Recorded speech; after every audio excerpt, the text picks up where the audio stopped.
Week 3 of Reformer Pilates session plans, and this week it's a little bit different in terms of having lighter springs, putting more control on the eccentric portion. So today's session started with a little bit of footwork into a glute bridge series with leg circles, moving into some sideline work, open that top leg to the ceiling with 1 pulse, progressing into 3, and then the second variation this series is bottom leg on your foot bar, abduct in your hip towards the ceiling, and then imagine kicking a football on the kick through, and then you do exactly the same the opposite way. Following this, we'd move into short loops with the dowel through both the loops, keeping the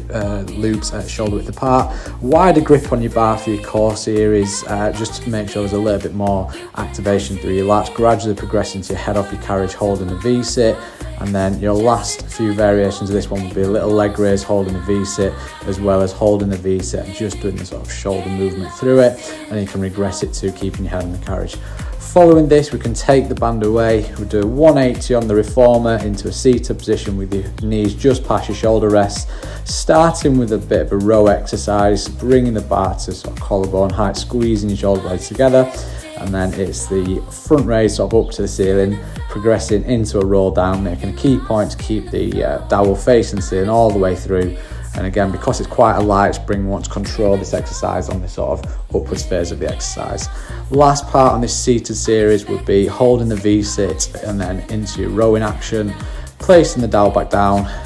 getting rid of the dowel, placing your loops back where you found them, and then it is in some skater work. Again, it's just a red spring for this part of the session, so the tension's really going to be light. But if you can see down the left leg, the heel's elevated, hands are on the hips for the progression, and your little pulses to finish. So it's quite a bit of a burner on your standing leg. Breaking your skaters up with a glide away, and then you're into your second exercise, which is a drive up and then a progression, moving your toes backwards so your right thigh gets a bit of a burn. Breaking your skaters up with a roll out just to get abs firing, a bit of a break for your legs, into your full pike, bringing your hips to the ceiling, and then you do the second variation to your skaters just on your opposite side, so even yourself up with a roll out in between. Following this, you would drop to a blue spring with your short box on. So again, it's really light, just be careful getting onto your reformer so you get on the platform extender first,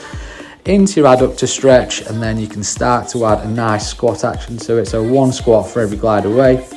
and then layering it in, you can hold a squat just while you're skating away laterally, keeping the dowel facing ceiling. You do the same the opposite way. From here, we would place a red spring, so you've got red and blue, and then it is a leg press away, holding your squat, challenge your shoulder range of motion, bringing your dowel towards the ceiling, and then it is all springs back on for your nice closing phase into your lunge position like last week, dropping your knee to your carriage,